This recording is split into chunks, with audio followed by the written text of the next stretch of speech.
dodging a debate makes him look like the coward that he is. So, and she challenged him to another one immediately. He wants no part of it.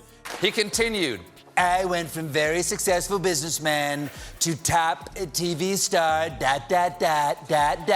Still trying to convince the MAGAverse that he didn't blow it on Tuesday night against Kamala Harris, even though he is clearly terrified of facing her again. Also, I think it's worth mentioning that people who are mentally stable generally don't announce it. It was 3 against 1. Trump got humiliated by Kamala, the moderators, and by himself, primarily.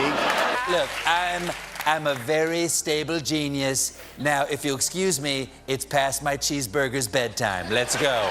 Ever seen a president turn into a tomato? Well, that's exactly what happened when late-night comedians Colbert and Kimmel roasted Trump's marriage. Before we move on, I'd like to ask you a small favor. If you appreciate this content, please take a second to like this video and subscribe to the channel. Over 98% of you watch the videos without subscribing. It costs you nothing, but it makes a huge difference to us. So did you click the subscribe button? Great, thank you so much. Now, back to the video. But here's the kicker. Instead of his usual Twitter tirade, Trump's gone radio silent. What's got the tweeter-in-chief's thumbs tied? Stick around to find out why comedy might just be Trump's kryptonite. Imagine Trump's face turning redder than a tomato at a ketchup factory. He continued, I went from very successful businessman to top TV star, ... The voters and voter polls showed it, but the fake news media wasn't giving the credit that was due. Wow. Remember, I wasn't debating one person, I was debating 3. They should fire everybody at ABC Fake News. And a very stable genius at that. Yes. But wait, what happened to this guy? Anytime, anywhere, anyplace. Somehow he went from anytime, anywhere, any place to there will be no third debate. That's probably what happened when late-night comedians Stephen Colbert and Jimmy Kimmel unleashed their latest barrage of jokes about Trump and Melania. These guys didn't pull any punches, folks. Colbert kicked things off by poking fun at Trump's relationship with Melania. He joked that Trump had to beg her to be seen with him in public. Nothing says loving relationship like having to convince your wife to stand next to you in public, Colbert quipped. Ouch, that's gotta sting, right? But wait, there's more. Kimmel jumped in with a zinger about Melania's absence from public events. He joked that she might be too busy watching retired dentists play pickleball to show up for her husband's big moments. Talk about a swing and a hit. Colbert wasn't done yet, though. He took another swing at the Trump marriage, joking about a major talk between the couple. Dodging a debate makes him look like the coward that he is. So, and she challenged him to another one immediately. He wants no part of it. If you're going under for surgery, the last thing you want to hear your doctor say is, don't worry, I'm mentally stable and like, really smart. When a prize fighter loses a fight, the first words out of his mouth are, I want a rematch. Polls clearly show that I won the debate against comrade Kamala Harris. Being like really smart is not the same thing as being really smart, sir. I'm guessing the major talk was Melania. I'm running for president again, you in or out, Colbert said with a grin. These jokes hit closer to home than usual, targeting not just Trump's politics, but his personal life too. The public reaction to these jokes was like a mixed bag of nuts. Some folks found them hilarious, laughing their socks off. Others weren't so amused, wondering if there might be some truth behind the jokes. Even Elon Musk got in on the action, calling Kimmel an insufferable nonsense propaganda puppet.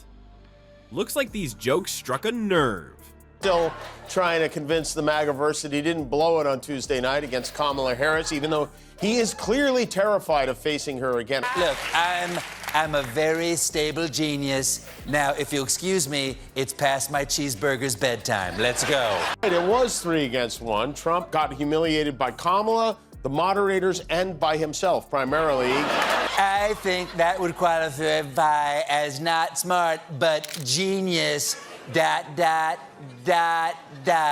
So how did the tweeter-in-chief respond this time? That's the million-dollar question, folks. Usually, Trump's thumbs would be working overtime, firing off angry tweets left and right. But this time, crickets. Not a peep from the man who usually can't resist a good Twitter rant. Why is Trump so quiet? Is his Twitter finally broken? Or is this some kind of new political strategy? Let's dig deeper and find out what's really going on with our unusually silent former president. Remember when Trump couldn't keep his tiny fingers off Twitter? Well, those days are gone like yesterday's KFF. But here's the million-dollar question. Is Trump's new silent act helping or hurting him? The answer might surprise you more than finding a vegetable on his plate. It's like someone hit the mute button on the former tweeter-in-chief. Trump's gone from 100 to 0 faster than you can say fake news. No more all-caps rants. No more sad at the end of every tweet. It's enough to make you wonder if pigs are flying or if hell has frozen over. So why is our favorite orange loudmouth suddenly acting like a mime?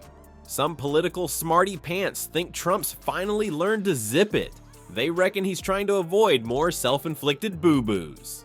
The Tan Andreas fault, our former president Donald Trump, is cracking under pressure. His tectonic plates are moving a lot lately. He's President of the United States. if you won't feel an earthquake if you're wearing Crocs. They act as a shock absorber, and you're totally safe if you wear them. That's true. I learned that from J.D. Vance. Also, I think it's worth mentioning that people who are mentally stable generally don't announce it. You know, like when he opens his mouth and accidentally gives his critics more ammo than a gun shop during a zombie apocalypse. But here's the kicker. This whole silent treatment might be backfiring worse than a clown car at a funeral. Get this. Over 60% of voters think politicians who can take a joke are more relatable. So Trump's new quiet act might be making him about as popular as a porcupine in a balloon factory. And let's not forget about Melania. She's been MIA more often than Trump's tax returns. Skipped his arraignment, ghosted his birthday. It's like she's playing hide and seek with the paparazzi. This vanishing act is making Trump look worse than a bad spray tan. So, is this new quiet Trump here to stay?